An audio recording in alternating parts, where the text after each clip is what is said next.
Olá, meu nome é Sebastião Ernesto, sou médico anestesiologista e vou falar mais um pouco aqui sobre atualização sobre o dispositivo eletrônico cardíaco implantado e a sua relação com a anestesia, os riscos, os cuidados.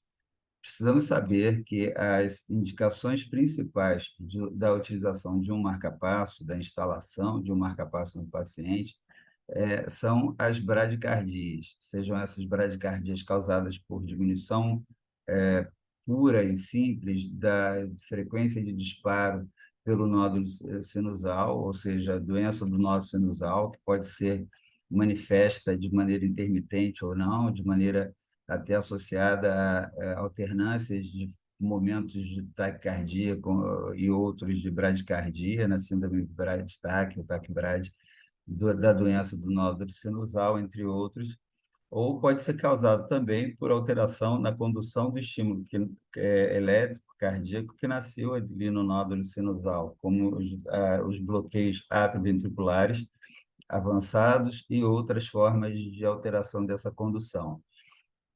Os bloqueios intraventriculares também são fenômenos importantes que, quando avançados, podem pressupor o risco de evolução a um bloqueio mais importante. Os bloqueios de ramo esquerdo ou do ramo direito, quando associados a bloqueios bifasciculares, são sempre um prenúncio de preocupação. Então, é importante a atenção a esses fenômenos, e também pacientes que apresentam outras causas de bradicardia que não sejam intrínsecas ao próprio coração, como a doença do ciclo carotídeo ou a síndrome vasovagal, que são situações em que, pela maior resposta ou maior intensidade de reação do sistema nervoso parasimpático, o paciente às vezes apresenta bradicardias importantes, podendo até apresentar síncopes devido a isso. Então, as bradicardias são divididas em bradicardias as intrínsecas ao miocárdio, em bradicardia de causa do nódulo sinusal, que pode ser por incompetência cronotrópica ou até acontecer a competência cronotrópica, mas uma manutenção de frequência cardíaca muito baixa. Se essa bradicardia leva a sintoma, ela deve ser avaliada e tratada de maneira adequada. Muitas vezes o paciente apresenta bradicardia por diminuição da frequência de disparo do nódulo sinusal por causas fisiológicas, como naqueles atletas de alta performance, maratonistas e outros atletas de grande performance. Então, essa causa normalmente não leva à sintomatologia, é uma adaptação fisiológica do próprio paciente, e isso deve ser avaliado de maneira adequada. E existem os bloqueios também, que podem ser bloqueios tanto bloqueio a partir do próprio nódulo sinusal, mas a partir dele, em qualquer parte do trajeto do estímulo elétrico, pode haver essa importante falha de transmissão desse impulso elétrico. E aí, esse bloqueio vai ser dividido em duas situações importantes. O paciente tem o ritmo sinusal, e esse bloqueio pode levar à diminuição da frequência ventricular, apesar de o nódulo sinusal, às vezes, estar funcionando de maneira adequada, ou o paciente pode apresentar fibrilação atrial, que é uma condição que ainda agrava o seu estado, já que vai faltar a contração atrial como suporte, como complemento ao enchimento ventricular diastólico. Então, para cada uma dessas situações vai haver uma adequação de utilização de modelo de, é, de preparo do marca-passo para atender à necessidade daquele paciente. Então, entre as causas que levam a esses fenômenos bradicárdicos, existem a cardiomiopatia hipertrófica, doenças neuromusculares, que muitas vezes evoluem com comprometimento do tecido de condução elétrico miocárdico, a apneia obstrutiva do sono, que muitas vezes evolui com quadros vagais importantes devido à hipóxia, que acaba comprometendo a fisiologia do estímulo cardíaco. A síndrome do QT longo congênito, assim também como a síndrome do QT curto, pode levar a comprometimento. O coração transplantado é outra situação, dependendo da técnica de transplante, se o transplante é feito sem a, a transferência da veia cava superior, das veias cavas, o paciente pode, eventualmente, ter deficiência na construção, né, do estímulo cardíaco, do estímulo elétrico cardíaco. Então, o coração transplantado, nas técnicas anteriores, onde era feito principalmente a incisão a nível de átrio, prejudicava muito essa questão e quase 40% dos pacientes, às vezes, precisavam ser mantidos com um marca-passo permanente, definitivo. As técnicas, na evolução subsequente a isso, começaram a perceber que se você faz o transplante levando também as veias cavas, você consegue preservar aquele tecido atrial. A gente sabe que o nódulo sinusal fica ali na parede posterior do átrio esquerdo, então você consegue preservar e muitas vezes você não tem necessidade do implante do marca-passo, e isso reduziu bastante o uso do marca-passo no coração transplantado.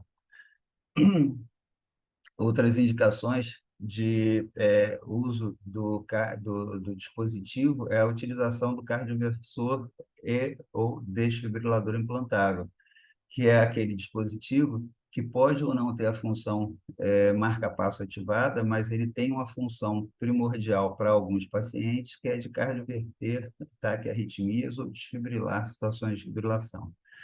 Esses dispositivos, o cardioversor desfibrilador, eles têm indicação em pacientes que apresentaram parada cardíaca de alguma forma, principalmente na forma de fibrilação ventricular confirmada, e o paciente sobrevivente a esses fenômenos, tanto de taquicardia ventricular sustentada como de fibrilação ventricular, tem indicação da utilização de marca-passo, porque eles podem eventualmente vir apresentar outro quadro semelhante e já tem, então, uma forma de diagnóstico e tratamento imediato.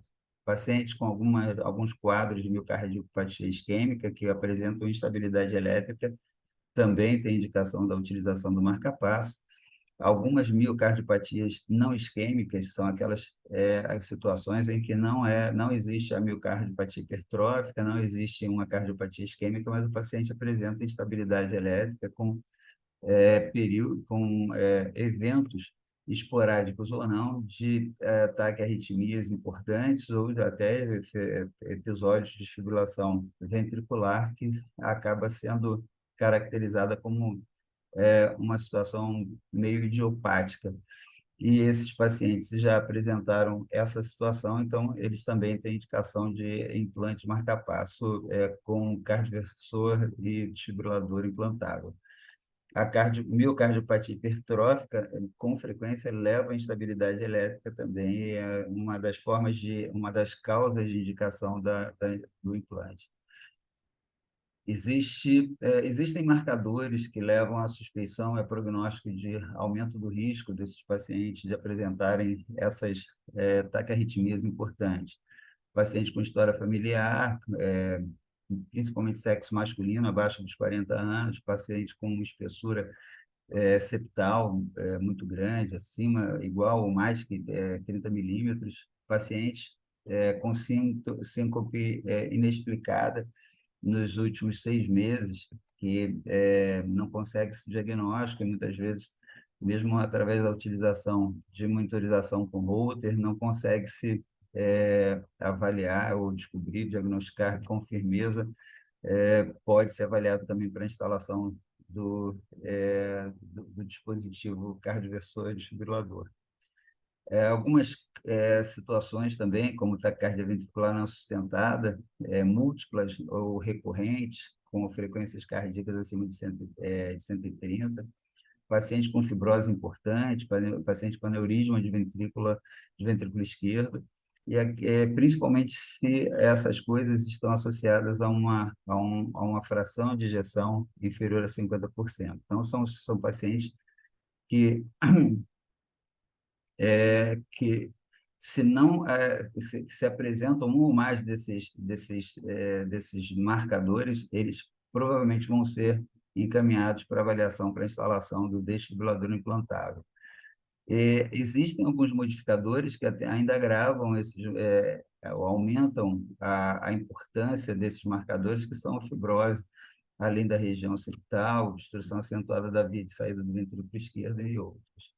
Então, essas avaliações são feitas nos pacientes que apresentam alguma suspeição de terem apresentado ou não fenômenos anteriores, mas as indicações são vastas e elas são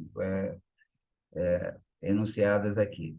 Então, nesse outro diapositivo, continuamos com pacientes com miocardiopatia chagásica, de novo, o QT longo, QT curto, a síndrome da Brugada, que é uma canulopatia que envolve risco aumentado de arritmia e tem um padrão bastante característico no eletrocardiograma, e a cardiopatia isquêmica, como foi comentado anteriormente.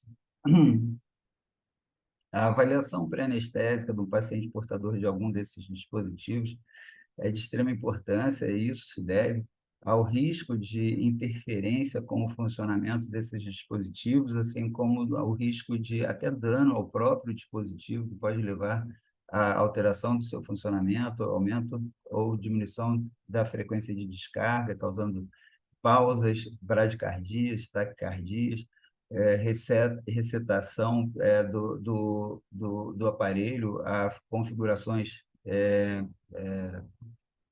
variadas, mas principalmente com retorno ao seu padrão de fábrica. E, por isso, é importante que saibamos o tipo do marca-passo, se ele o tipo de dispositivo, se ele é só marca-passo, se ele tem função antitaquicardia, cardioversor, desfibrilador, se ele tem funções a mais, como a função ímã, e se essa função está ativada ou não, se esse dispositivo é um modelo mais recente ou mais antigo, isso é muito importante. E o fabricante, dependendo do fabricante, é possível perceber ou já prever a frequência cardíaca de base que vai ser mantida caso se transforme, com os recursos que vamos comentar, esse dispositivo em frequência assíncrona. Então, várias são as respostas as perguntas que devem ser respondidas e, em geral, o paciente portador de um dispositivo desse, ele sempre carrega consigo um cartão que vem com o nome do fabricante, identificação do marca-passo, o tipo de estimulação ou inibição que ele desenvolve quando é provocado. A indicação da utilização do marca-passo é de fundamental importância. A gente precisa saber se o paciente ele é dependente extremo do marca-passo, ou seja, por exemplo, um paciente que tem uma pausa sinusal permanente ou prolongada, um VAV total, paciente que, se a gente inibir o marca-passo durante muito tempo, pode vir a diminuir muito o débito cardíaco dele. Ou se ele utiliza apenas para otimização fisiológica, hemodinâmica, então é importante saber essa indicação, saber se há dependência.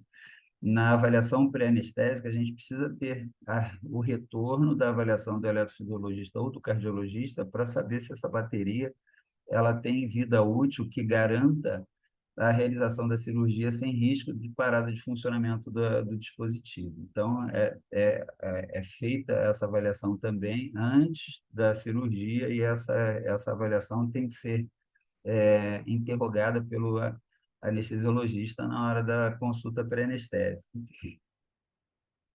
A avaliação normalmente é solicitada no período máximo de 3 meses, se o dispositivo tem função cardioversor e desfibrilador, e no período máximo de 6 meses, se esse dispositivo é só marca-passo. Isso porque o desfibrilador cardioversor, se ele for utilizado com frequência, se o paciente apresenta arritmias tratadas com frequência, a bateria desgasta muito mais rápido e, além disso, a importância de desfibrilar um paciente é muito grande, é muito maior do que qualquer outra função. Se ele falha na hora de desfibrilar, o paciente morre. Então, essa é uma função que tem que ser pesquisada com muito mais critério e muito mais cuidado. Em relação ao paciente, a gente tem que saber a história dele, obviamente, a medicação utilizada, quais são as comorbidades e qual a interferência do marca-passo em relação à sua qualidade de vida após a instalação dele, para saber o grau de dependência. A gente observa a cicatriz, a localização do marca-passo para os cuidados de evitar a interferência sobre o próprio gerador do marca-passo. Então, a gente tem que ver onde está a cicatriz, onde está colocado o marca-passo. Pode palpar, se tiver dúvida, paciente obeso, às vezes a gente não consegue visualizar direito, a cicatriz está muito discreta. Então, a palpação do dispositivo para saber a localização dele, a realização do eletrocardiograma para saber o tipo de interferência que ele pode estar exercendo na função fisiológica do paciente, se ele está assumindo com frequência, ou se as espículas quase não aparecem, ou seja, o paciente tem uma frequência mantida, satisfatória para as funções fisiológicas dele, o marca-passo está só como um backup de situações de necessidade. E a realização da radiografia de tórax vai localizar tanto o gerador quanto os cabos, saber se o cabo está íntegro, saber, pela radiografia, a gente já tem uma noção se esse marca-passo tem função de desfibrilador também, e o relatório da avaliação do dispositivo pelo eletrofisiologista ou cardiologista, como falamos, é de extrema importância também. Aqui nesse diapositivo a gente observa a localização subcutânea ali na região do tórax, anterior do tórax à esquerda, onde é a localização mais habitual ali, um pouquinho para cima, na loja subclave. Então, a gente observa ali já a localização, muitas vezes o paciente senil, idoso, sem acompanhante, não lembra de falar que tem um marca-passo. Então, no exame físico, a gente já percebe aquela elevação ali, já vê que tem ali o gerador. E aqui, pela radiografia, a gente observa três exemplos aqui. Primeiro exemplo, um marca-passo com 2 cabos, provavelmente uma estimulação bicameral, um vai para o átrio, o outro vai para o ventrículo, não dá para ver a ponta dos cabos, mas são 2 cabos.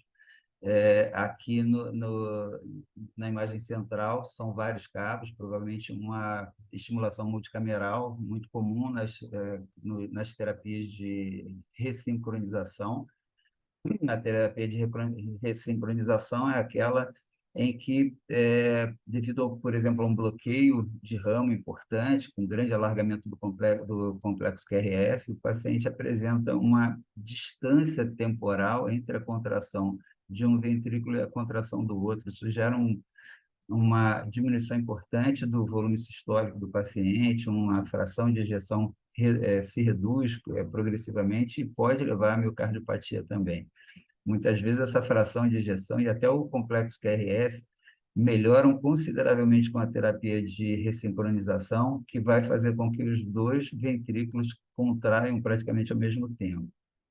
Existe a ressincronização com estímulo bicameral, biventricular, que faz com que eles contraiam juntos. Existe a átrio biventricular, que em situações de maior complexidade já também controlam o espaço PR, ou seja, o tempo de ativação entre o átrio e os ventrículos. E existe também aquelas cápsulas, como mencionamos no vídeo anterior, que são dispositivos sem cabo, que são depositados por via intravascular no ventrículo do paciente e pode ser colocado no átrio e ventrículo ou nos 2 ventrículos e pode propiciar qualquer tipo de terapia que é feita com os marcapassos convencionais.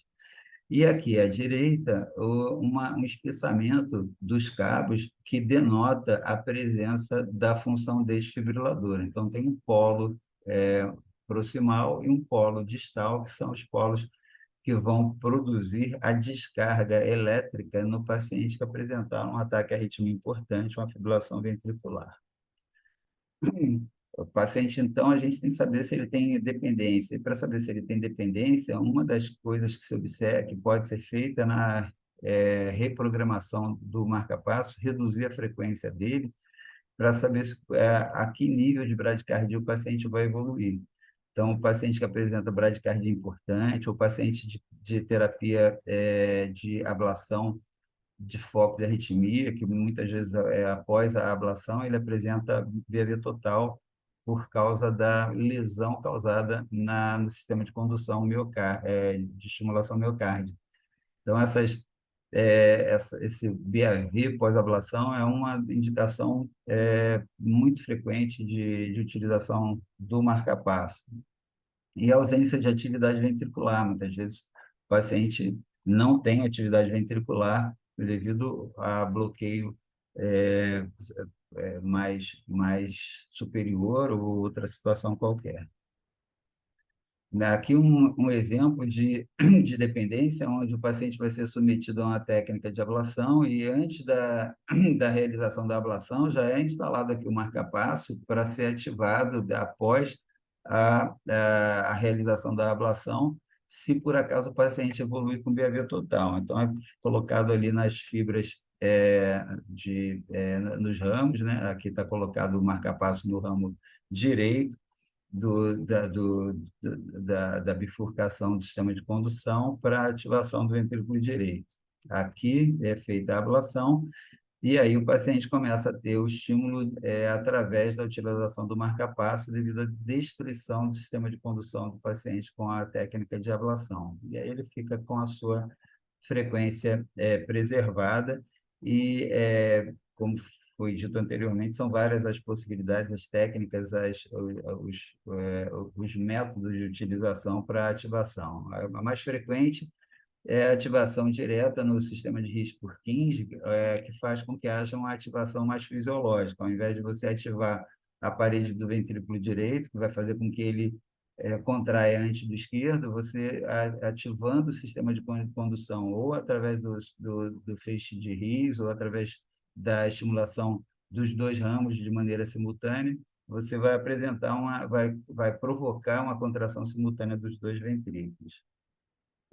Aqui também uma técnica de ablação de foco de arritmia, onde houve uma lesão septal numa ablação com a utilização de álcool. Também é feita a utilização do marca-passo para preservação da frequência e é um tipo de dependência, né? O paciente fica com BAV total.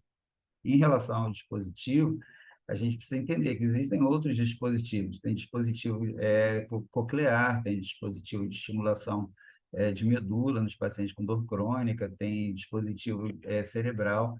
O nosso foco aqui é em relação a dispositivo cardíaco, mas a gente sabe que pode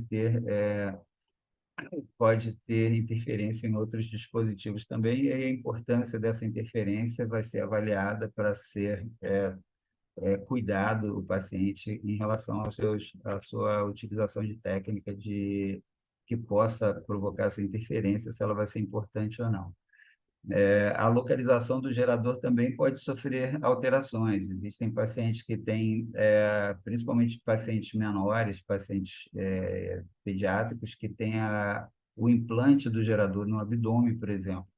Isso tem que ser levado em consideração na hora da logística, do planejamento de cuidado do paciente para evitar interferência sobre o marca-passo. Existem aqueles dispositivos, como a gente comentou anteriormente, e no vídeo anterior também, os dispositivos intracardíacos, que são sem cabo, são dispositivos na forma de cápsula que são implantados diretamente no coração, no miocárdio, ou endocárdio ou epicárdio, mas principalmente no endocárdio, ele é depositado ali por via intravascular, depositado ali e ele não tem cabo. Então, todos esses dispositivos, os mais frequentes, têm a possibilidade de avaliação remota, que pode ser feita tanto só a avaliação, quanto até a mudança da programação do dispositivo. E o código do gerador que pode ser avaliado, como foi dito anteriormente no vídeo anterior, através da radiografia. Existem umas marcas, como se fosse o selo d'água, no corpo do gerador, que na radiografia você consegue identificar aquele logo e saber qual que é o fabricante daquele dispositivo. Em relação ao preparo para a cirurgia, a gente tem que entender quais são as fontes de interferência eletromagnética que podem necessitar, orientar, né, ou indicar a necessidade de reprogramação. Se a utilização dessa fonte de interferência eletromagnética, como bisturi elétrico, por exemplo, for utilizada acima da cicatriz umbilical, o risco é maior e há necessidade, naquele paciente que tem dependência do marca-passo, de transformá-lo em assíncrono. Quando a gente transforma em assíncrono, o que acontece é o seguinte: no paciente que está utilizando o marca-passo normal, de demanda, toda vez que o marca-passo perceber um estímulo elétrico, ele vai ser inibido. É como se ele estivesse interpretando que chegou um estímulo elétrico próprio do coração, intrínseco, fisiológico, e como o coração já emitiu aquele estímulo elétrico, o marca-passo pensa, entre aspas, não preciso estimular porque já foi estimulado.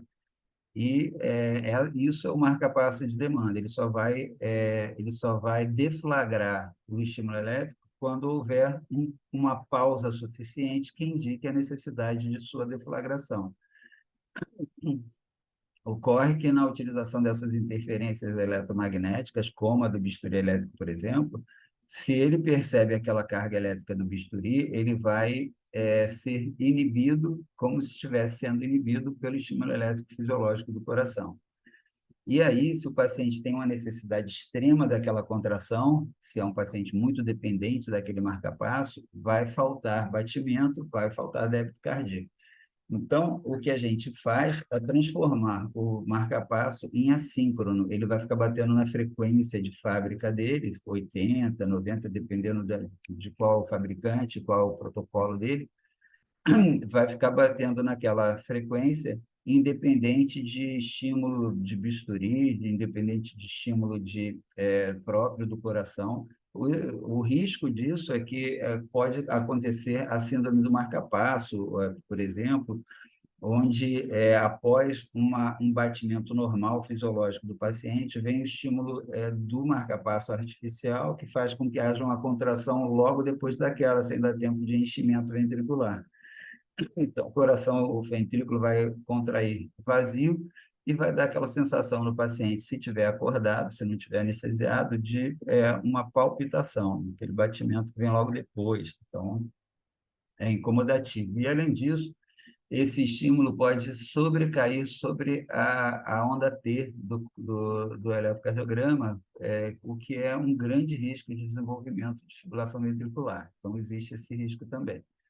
Mas você vai preservar o volume sistólico do paciente, o débito cardíaco do paciente, porque o marca-passo não vai ser inibido. É importante que sejam desativadas as funções adaptativas, aquelas funções que respondem ao aumento do volume minuto, aumento de movimentação, algumas situações que provocam no marca-passo aumento da frequência cardíaca, porque essa programação é feita para atender um aumento de demanda fisiológica, metabólica do paciente.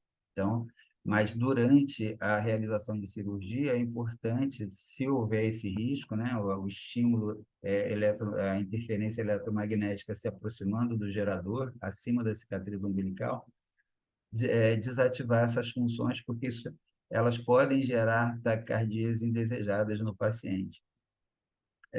Desativar a função antitaquicardia também, porque se você mantém essa função ativada, quando o estímulo elétrico do bisturi elétrico acontecer, se ele for percebido pelo marca-passo, o marca-passo pode achar que aquilo ali é uma taquicardia do paciente, ou um ritmo chocável, e deflagrar um choque no paciente, o que pode ser danoso, pode até esse choque provocar uma fibrilação ou uma ataque arritmia qualquer num paciente que estava com a sua frequência normal, se ritmo normal ou não, e o dispositivo tratou uma arritmia que não existia, provocando uma arritmia em cima disso. Então, é importante. Se o bisturi, se o estímulo que pode causar a interferência eletromagnética está acima da cicatriz umbilical, é importante desativar, então, tanto as funções adaptativas quanto a função antitaquicardia, e manter o dispositivo assíncrono. A necessidade disso diminui quando o estímulo acontece abaixo da cicatriz umbilical e também quando a gente, ao invés de usar, por exemplo, o bisturi elétrico monopolar, a gente usa o bipolar. O bipolar a gente sabe que fecha o circuito entre os dois ramos da pinça e aí não ocorre o percurso da carga elétrica através do corpo do paciente. É importante nesses pacientes uma monitorização muito atenta e a disponibilidade de tanto marca-passo temporário, porque os estímulos eletromagnéticos podem interferir de maneira agressiva sobre o dispositivo e até torná-lo insuficiente para a necessidade do paciente. Então, é a necessidade do marca-passo temporário e do desfibrilador também, porque essas arritmias podem ser provocadas pelo marca-passo, e no paciente que usa o dispositivo cardioversor desfibrilador, que vai estar desativado quando houver essas indicações, o paciente pode apresentar a sua arritmia que ele já apresentava antes da colocação da instalação do marca-passo. O implante do dispositivo cardioversor desfibrilador é feito quando o paciente tem risco de apresentar essas arritmias.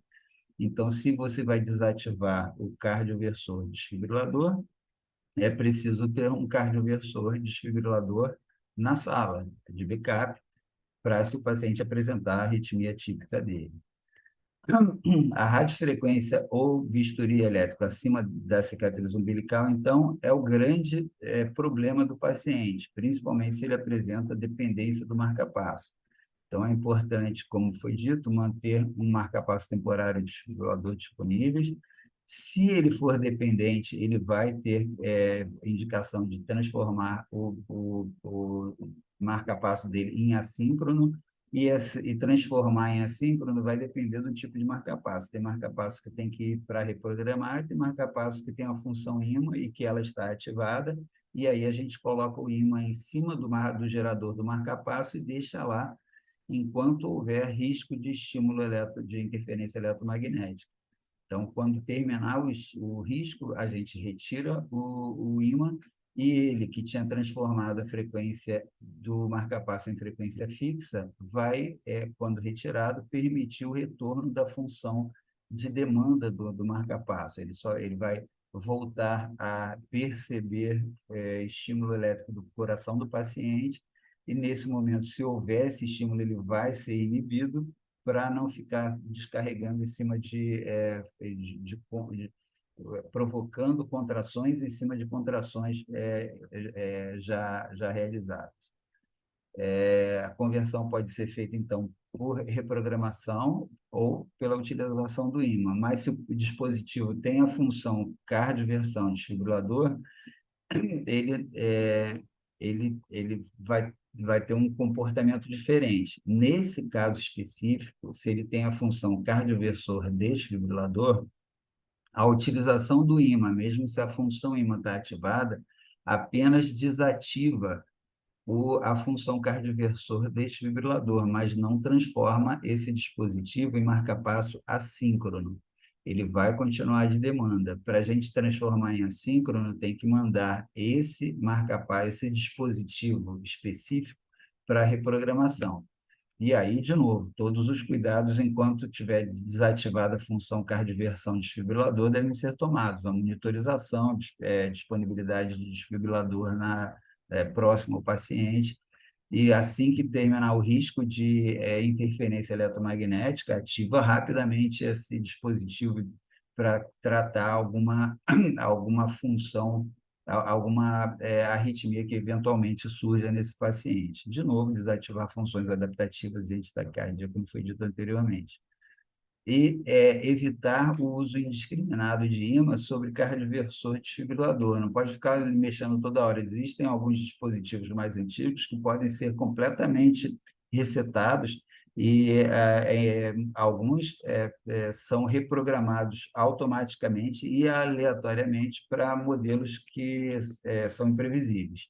Então, a gente só vai usar o ímã sobre o cardioversor desfibrilador se houver indicação estrita.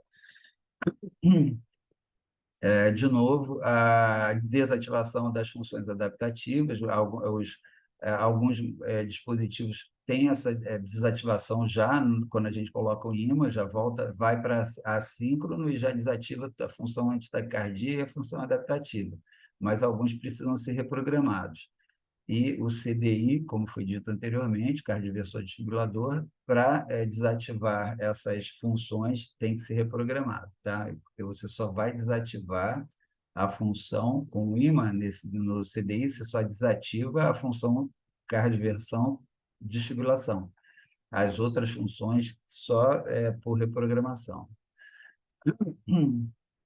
E um dos problemas de desativar a função de tratamentos de arritmias é que, quando você desativa com o ímã a função de demanda, transformando em assíncrono, você percebe, coloca o ímã lá, e se a função ímã está ativada, já começa a aparecer a espícula e a frequência no ritmo de fábrica do dispositivo. A frequência muda na hora, quando você coloca o ímã em cima. Mas se você quiser desativar alguma função a mais, como a função adaptativa, a função antitaquicardia com ímã, você não tem como saber se o seu objetivo foi alcançado, porque você não tem como provocar aquela arritmia que você quer tratar. E se você provocar, vai estar desativada, não vai ser tratada. Então, é, não tem como confirmar a desativação de função em taquicardia se você utilizar o ímã. Então, o ideal é utilizar a reprogramação.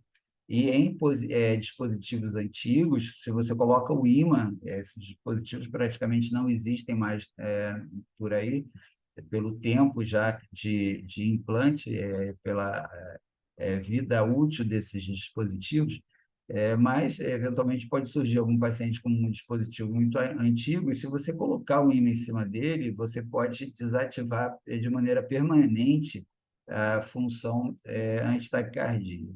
Então, é importante ter cuidado com essas coisas.